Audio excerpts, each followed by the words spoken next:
Olá, eu sou Adolfo Neto, professor da UTFPR Curitiba.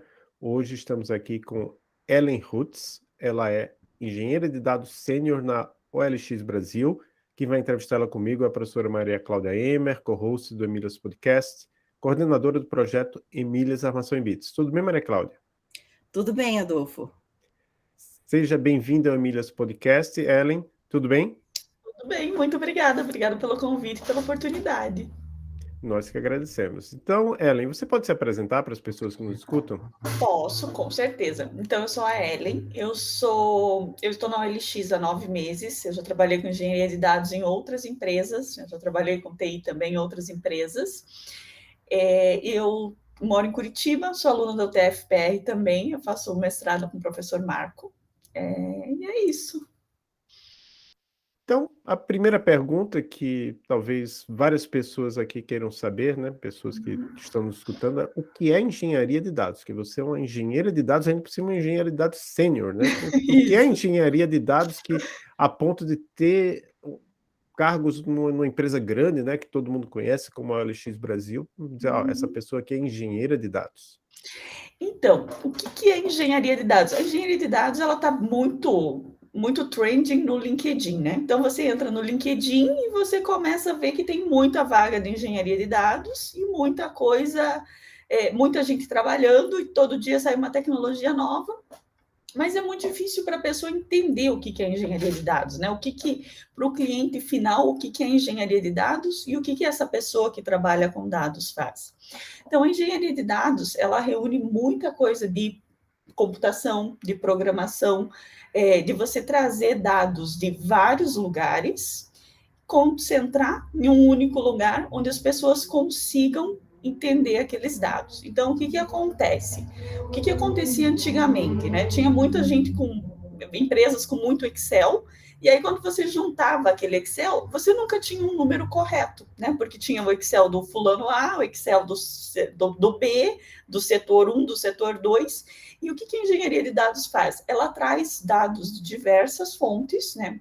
Com diversas formas tecnológicas de se fazer esse processo e trabalha basicamente com ETLs. Você extrai, você faz um load e você transforma, ou às vezes você transforma e faz um load.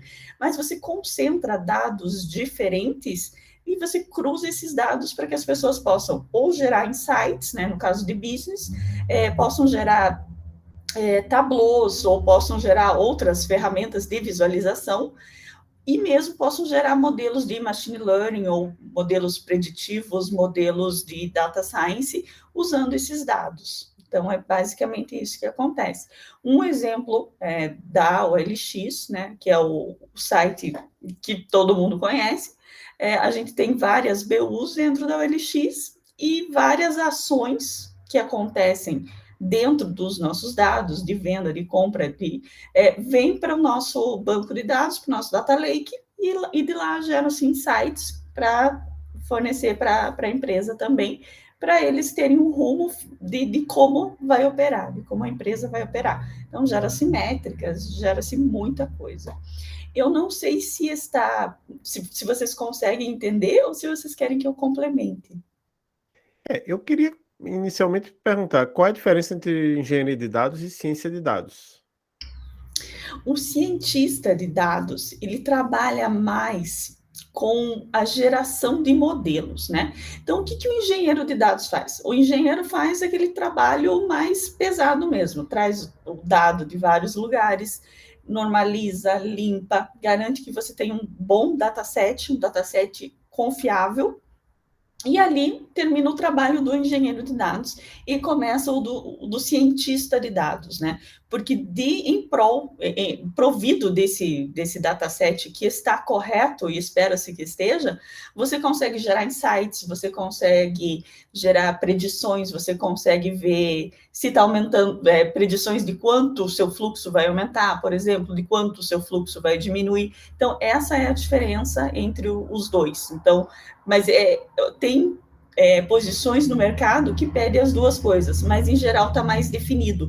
Pela área da engenharia de dados ter crescido tanto e ter aumentado de complexidade, e a de ciência de dados também, da mesma forma, é dividido. Então, o engenheiro de dados é a pessoa que traz o dado, concentra o dado e arruma o dado, e o cientista de dados é quem usufrui desse dado para gerar outros insights. Interessante. E você hoje está numa área da computação, Isso. que envolve vários conhecimentos, né? Mas basicamente eu acho que a principal área, digamos assim, é uma sub-área da computação. A principal área é a Sim. computação. Como é que você se interessou pela área da computação? Foi algo que aconteceu lá atrás, no passado, na sua adolescência, ou foi algo mais recente? Tá, então, eu nunca quis trabalhar com computação, eu sempre quis ser médica, e eu não passei no vestibular para medicina, mas eu passei no vestibular para engenharia. E aí eu entrei no vestibular, eu fiz engenharia elétrica, e eu entrei num estágio que pagava muito bem para um estagiário da época, um estágio de TI. E aí eu fui ficando, né, meio deixa a vida me levar, mas eu nunca quis ser engenheira de dados, nem se falava engenharia de dados naquela época. Mas eu fui gostando, e eu fui fazendo várias coisas diferentes dentro da TI, desde suporte ao usuário, porque quando você começa como júnior, você começa com coisas mais simples, então eu fazia desde suporte ao usuário, criação de documentos, e as coisas foram acontecendo até o momento que eu comecei o mestrado, gostei muito de trabalhar com dados e tive uma oportunidade de trabalhar naquela época com o Hadoop. E aí eu gostei muito, muito mesmo, e desde então eu segui só na área de engenharia de dados, desde final de 2018, começo de 2019. Mas não foi planejado, foi algo que foi acontecendo e foi por dinheiro mesmo, começo por dinheiro. Só queria uma complementação, você fez essa engenharia na UTFPR. Na UTFPR. Curitiba, né? Em Curitiba, Certo. Você é uma egressa da UTFPR e atual aluna da UTFPR. Isso, exatamente. Então, como você já explicou sua formação, a próxima pergunta é para a professora Maria Cláudia. Eu só queria fazer mais uma complementação, né? Entre a sua graduação e o mestrado, você teve um tempo ou você já entrou de um para o outro e aí deu continuidade? Não, eu tive um tempo, um bom tempo, eu fiz uma pós em engenharia mecânica, também na UTFPR, mas até eu decidir fazer mestrado, eu demorei um pouquinho. Então, eu tive um tempinho aí. Mas agora eu tô indo, saí da inércia. E a empresa atual entrou na sua vida quando? Entrou ano passado, em metade do ano passado. Fizeram um hunting no LinkedIn, me chamaram para uma entrevista, e aí eu entrei lá. E você já estava no mestrado, então? Já estava no mestrado. Muito bom, Ellen. Bom, uma pergunta que a gente sempre faz, né, para as nossas participantes aqui, entrevistadas, é se você já enfrentou alguma dificuldade. Às vezes pode ter enfrentado uma dificuldade na escola, ou então no trabalho, ou até mesmo na academia, né, por ser mulher. No trabalho, sim. Eu acho que o machismo, ele existe, né? Não adianta a gente achar que não existe. Acontece. Tem culturas, inclusive, eu já trabalhei com outras culturas também, não só Brasil, que são, inclusive, mais agressivas com mulheres do que a nossa cultura, né? O que é mais difícil ainda. Mas sim, existe, eu acho que existe muito claro você sempre ser colocada para fazer um trabalho de ajudante, né? Você sempre muito solícita, né? Em geral, isso é muito uma característica feminina, não que tenha que ser assim, mas é uma característica das mulheres serem solícitas, e você acaba virando uma ajudante de muitas coisas, né? Então, você faz apresentações bonitas, você faz desenhos bonitos, você organiza o café, você engaja todo mundo, você manda um e-mail, você faz a coisa colorida e tal, e isso tira o foco da programação também, né? Então, assim, o fato de você, às vezes, ser solícita, isso te prejudica um pouco. E tem muita gente que te enxerga como você não conseguir realizar um trabalho de programação e ter que fazer algo que envolva mais soft skills. Não que uma seja melhor ou pior que a outra, mas isso acaba acontecendo pelo fato de ser mulher. Para mim é muito claro isso. E quais são os grandes desafios da área de engenharia de dados hoje em dia, na sua opinião? Na minha opinião, eu acho que tem um grande desafio, que é as pessoas não entenderem o que faz o engenheiro de dados, né? Então, você é a pessoa que cuida de tabelas, né? Sim, cuida de tabelas, mas é um cuidado muito diferenciado em relação a tabelas, né? Você não criou uma tabela no seu computador ou você não criou um spreadsheet do Excel. Então, as pessoas, o seu cliente final, entender o que faz o engenheiro de dados, né, qual que é a sua posição e que você tem desafios, é muito importante. Ele também não é um trabalho glamouroso, ele é um trabalho árduo, e assim, se dá certo, você fez o seu trabalho. Se não dá, o impacto é maior. Então, eu acho que o entendimento do cliente final é muito importante. Muitas empresas, por exemplo, não têm condições de ter todos os dados num data lake. É humanamente impossível você fazer uma modelagem e colocar tudo no banco de dados, no data lake, no delta lake, ou, né, o que você quer, data warehouse, que você queira usar. Então, isso também é uma dificuldade. Tem uma autora do Data Mesh, eu não sei pronunciar o nome dela, daqui a pouco eu dou uma olhadinha na cola, que ela começou com ETL as a Service, né? Tem tido bastante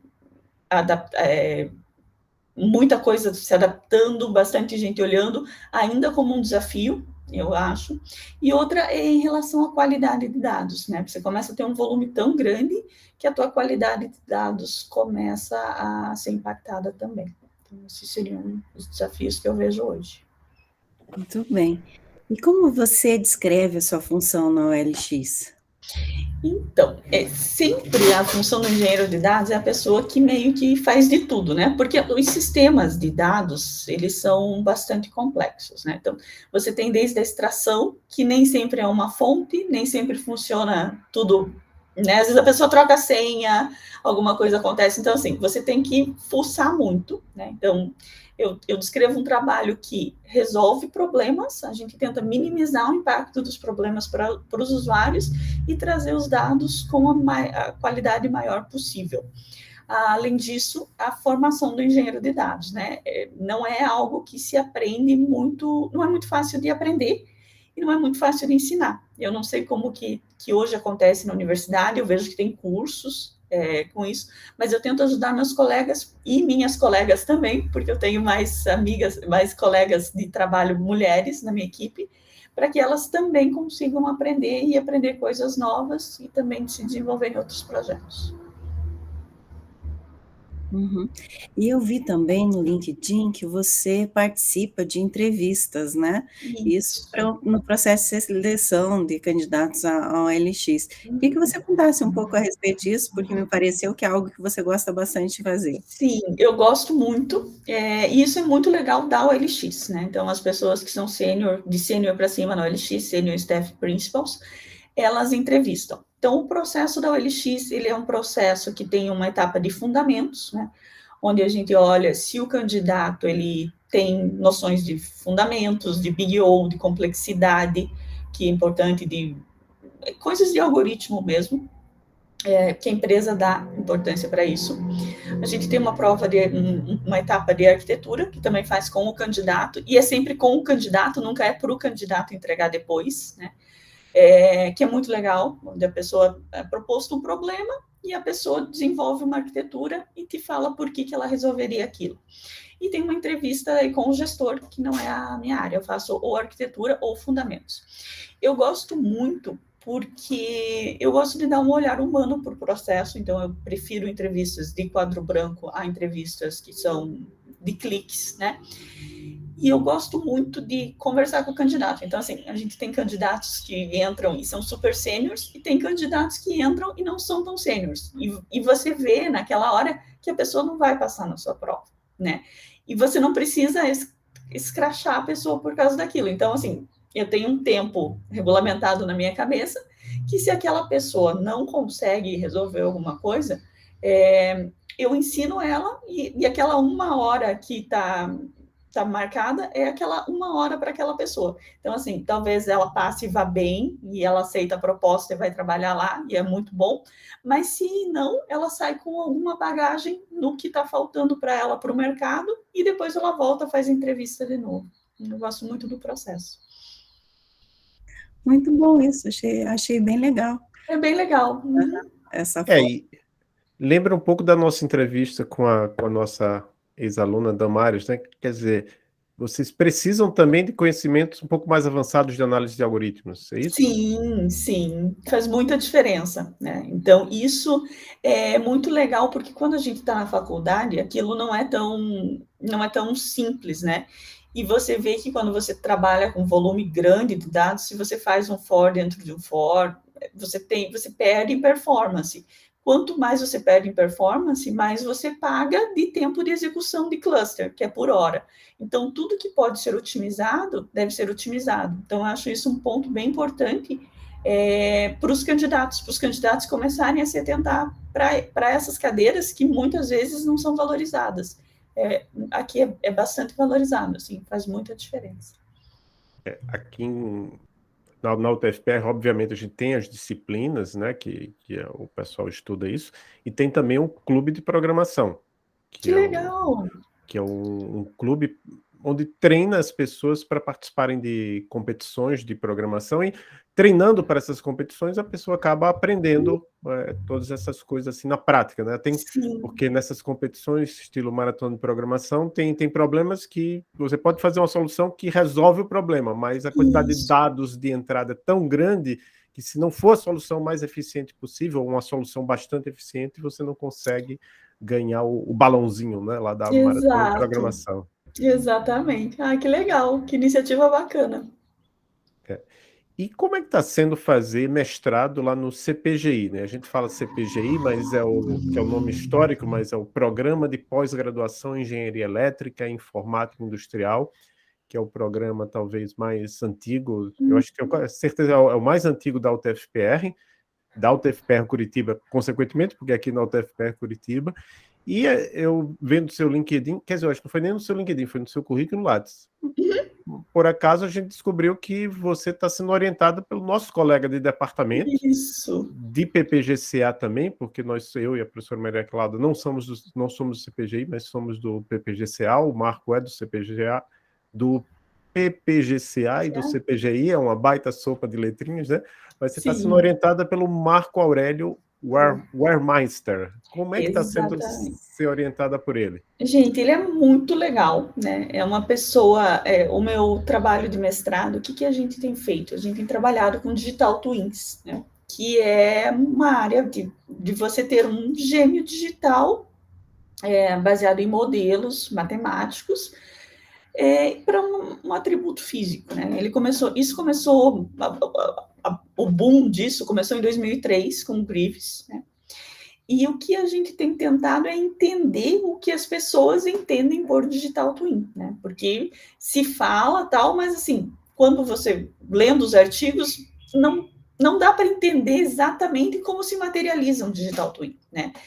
E aí, quando tem um boom de artigos também, é humanamente impossível você ler todos os artigos. Então, tem sido muito legal pelo seguinte, a gente pegou uns artigos principais e a gente está fazendo um programa de rede neural que consegue falar se o nosso entendimento de alguns artigos está correto ou não está correto, para a gente conseguir instanciar um Digital Twin.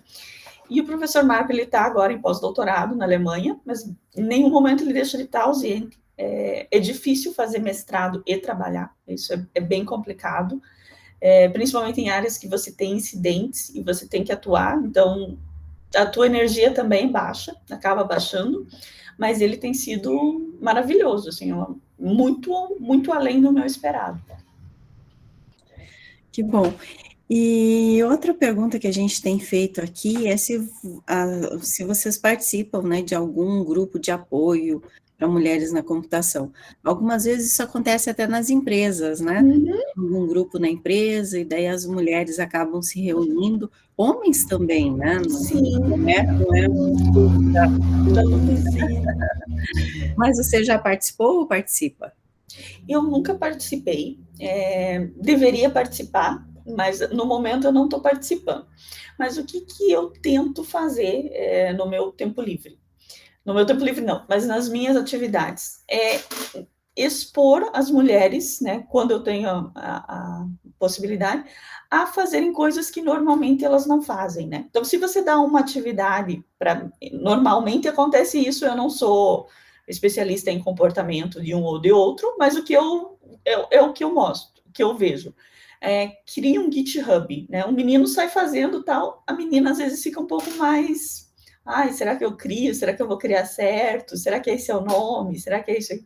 Então, assim, tentar falar, cara, cria aí, se não der certo, você apaga, sabe?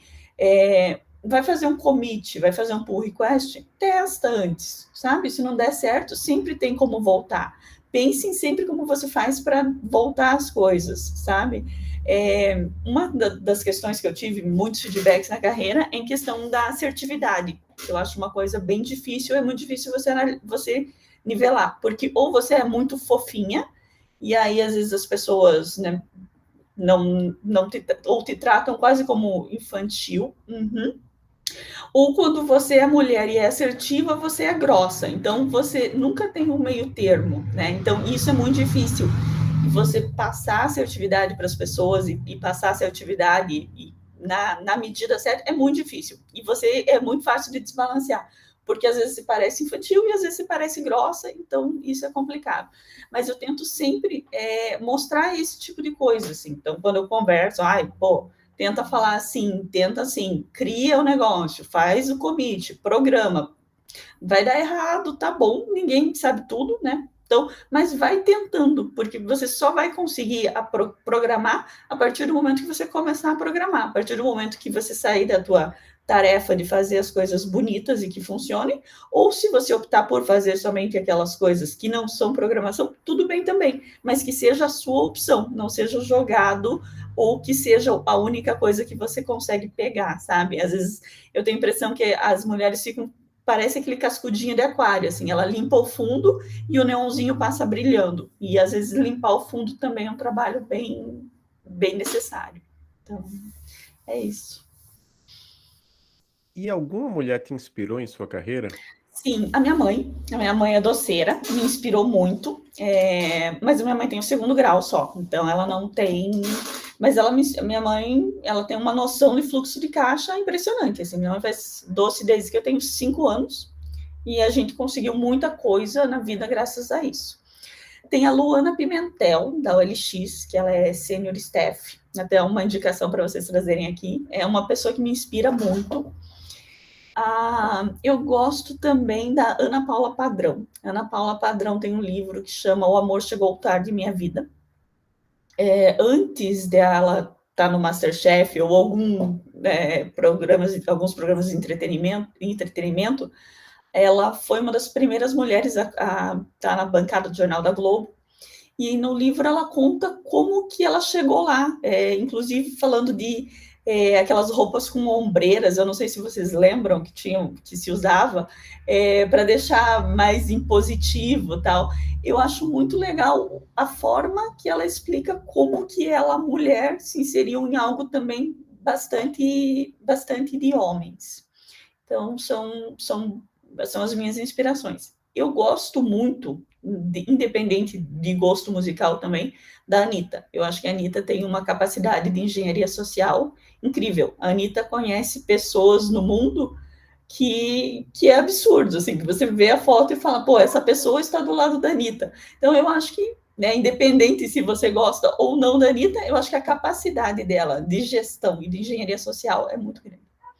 Fiquei aqui pensando naquilo que você falou, né, que achei que é muito interessante mesmo dizer que as mulheres ou elas são muito fofinhas, né, e daí não passam credibilidade, ou então elas procuram ser assertivas, mas daí elas parecem grossas, né, ou pensam que elas são grossas. Então, isso é algo que a gente vive, é verdade, né? Parece que a gente não consegue o equilíbrio disso. E se você for ver do outro lado, daí a forma como isso é visto pelo outro é diferente, né? Sim, porque o Então, cara é o, né, o homem, sim, né, ele é super assertivo, mas mesmo que ele seja grosseiro. mesmo que ele exatamente.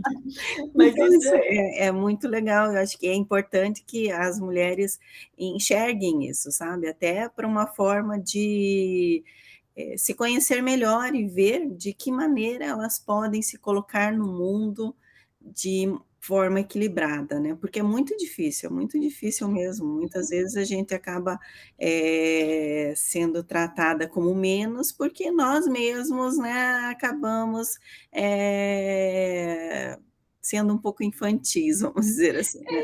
e você quer ser querida, né, então: "Ah, eu dou um jeitinho, eu faço para você", tal, então assim, e o falar não também é muito difícil, né, e o falar não você entra muito nesse limiar do não, não por isso, né, não está errado, e quando você tem que falar que você vê você começa a ver coisas e fala que, né, tá errado, também é muito difícil, né? Porque falar que está errado já não é fácil. Eu acho que para independente de gênero não é fácil para qualquer um.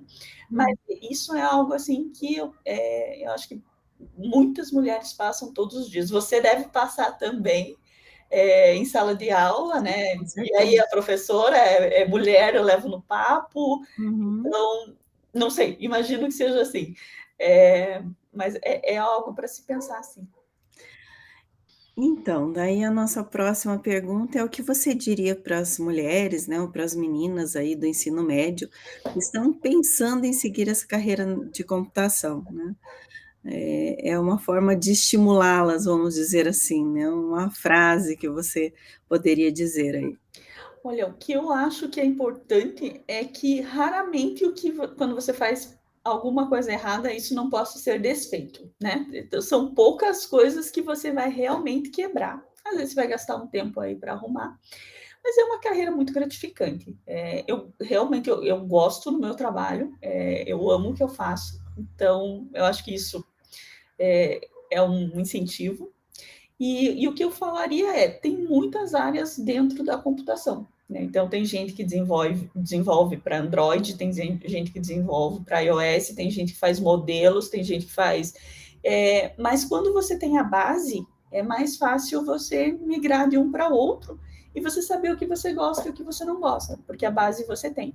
Então, o que eu diria é fortalecer sempre a base do conhecimento, porque as tecnologias mudam, a base ela é sempre a mesma, sempre sólida. O trabalho é puxado, mas vale a pena. Eu acho que vai ter desafio, como em todas as carreiras, mas é gostoso, é gratificante. E teve uma pessoa que eu trabalhei, ele era um engenheiro químico, e ele tinha várias patentes em engenharia química como catalisadores. E aí a gente estava desenvolvendo um trabalho junto, e ele falou: você pode fazer qualquer coisa, sem a minha aprovação. Mas se você errar, eu quero que você conserte antes que eu veja. E isso foi muito interessante, assim, porque mudou uma chave. Então, assim, sempre que eu penso que eu vou fazer alguma coisa, eu penso que eu tenho que saber arrumar antes de eu quebrar. Porque se eu quebrar, eu sei arrumar. E quebrar não é se, é quando, né? Porque você vai fazer alguma coisa errada, alguém vai fazer alguma coisa no meio do que você está fazendo, então essas coisas vão acontecer. E aí não entrar em desespero, porque em geral dá para arrumar, assim, muitas poucas coisas você vai perder realmente, então, mas é isso. Desenvolve autoconfiança também, e é isso. Essa é uma observação interessante, que realmente tem muitas coisas na computação que dá para desfazer, né? Ou que você consegue refazer, né? Se você destrói alguma coisa. Exato. Tem coisas que não dá, mas aí você tem que ser bem especialista, né? Para chegar até lá. Mas começa de pouquinho. Então a gente chegou no nosso momento indicações, onde a gente Uhum. pergunta à nossa entrevistada se existe algum livro, filme, série, podcast, quadrinho, jogo da área ou não que você quer indicar para as nossas e nossos ouvintes. Tá, eu tenho esse livro da Ana Paula Padrão, O Amor Chegou Tarde na minha Vida. Deixei até o link. É um livro em conta, muito bom, da Ana Paula Padrão.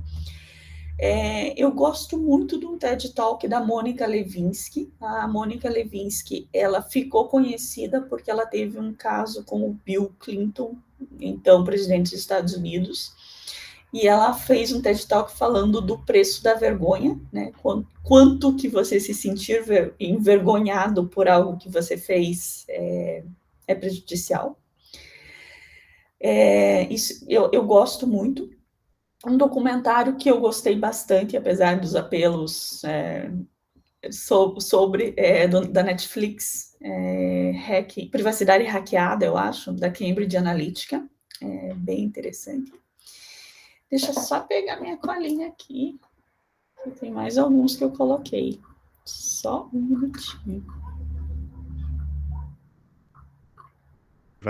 Privacidade Hackeada, eu Privacidade Hackeada, exatamente. É de 2019, né? Exatamente. Tem até uma mulher que é uma das whistleblowers, né? Que é a Brittany Kaiser. Isso, exatamente. E eu gosto muito dessa indicação, porque ele mostra muito de como o dado está envolvido na vida da gente. Então, é algo que eu realmente gosto. E eu gosto muito dos livros técnicos da O'Reilly. Tá? Então, os livros deles são muito bons, eles dão uma visão desde do básico, né? Livros de engenharia de dados da O'Reilly, em geral, são muito bons, microserviços e tal. Eu posso passar uma lista dos principais e aí vocês colocam aqui embaixo. Joia. Joia? E onde é que as pessoas podem saber mais sobre você? Eu imagino que eu encontrei você no LinkedIn, né? Eu vou deixar o link lá para o LinkedIn. É Ellen com H e 2 L's, Ruthes, Ruthes. Eu acho que se a pessoa fizer essa busca, acha. Não sei se você tem algum outro site pessoal ou o profissional é mesmo o LinkedIn? Profissional é o LinkedIn mesmo, mas eu respondo todo mundo no LinkedIn, todo mundo que me contacta. Então, se precisar, pode entrar em contato por lá. Se tiver dúvida, se tiver alguma coisa que eu possa ajudar, fica à vontade. Certo, então, chegamos ao fim aí desse episódio, né? Então, eu quero agradecer a você por ter aceitado participar aqui com a gente, contar um pouquinho da sua história, né? Um pouquinho do que você faz também e daquilo que você gosta. Muito bom conversar com você, Ellen. Você quer agradecer alguém, quer mandar um abraço para alguém? Fique à vontade. Obrigada. Quero agradecer vocês pelo convite, pela paciência, pelo carinho. Parabéns pelo projeto. Eu quero agradecer a minha família, meu marido que me aguenta fazendo mestrado e tal, meu orientador, e vários outros orientadores que eu tive, o Rubão, do Cefet, o Heitor, eu gosto muito do professor Heitor também, amigos, a Tânia é uma amiga muito querida, e o Oliver também, que sempre me ouve e me escuta. Então é isso. E um beijo para o meu pai, para minha mãe, para você. Certo, legal. Eu vi que você mencionou também o professor Gustavo Lugo lá nas anotações. Sim, eu adoro. O Gustavo Lugo, ele foi um divisor na minha vida, sabe? Eu fiz uma disciplina com ele de ciências cognitivas, eu acho. Sabe aquelas pessoas que te dão um clique? Na época eu não estava contente com o trabalho que eu fazia. E eu fui numa aula dele e a gente começou a conversar e ele falou, se você faz um trabalho que qualquer um faz, você não precisa fazer, porque talvez você consiga fazer alguma coisa melhor. E aquilo mudou muito, assim. Foi a partir dessa conversa que eu fui atrás de fazer coisas de engenharia de dados, que me chamou a atenção. Então, assim, eu lembro até hoje disso, eu imagino que ele nunca saiba que isso aconteceu, mas a minha vida mudou e, assim, a minha remuneração também mudou a partir dessa aula do professor Gustavo. Que legal. Eu e a professora Maria Cláudia, a gente divide uma disciplina com ele, chama Metodologia de Pesquisa, lá no PPGCA. Aqui, para quem está vendo o vídeo, tem aqui o logo do PPGCA, né? E realmente ele dá sugestões muito interessantes para todos os alunos e alunas. Ele é incrível. Vou dar um abraço para ele. Joia. Muito bom saber também. Então, você quer falar mais alguma coisa, Maria Cláudia? Não, acho que é isso mesmo, né? A gente pode finalizar. Agradeço novamente, Ellen. Obrigada. Imagina, obrigada a vocês. Então, muito obrigado, Ellen, a todos e a todas que nos escutam. Até o próximo episódio.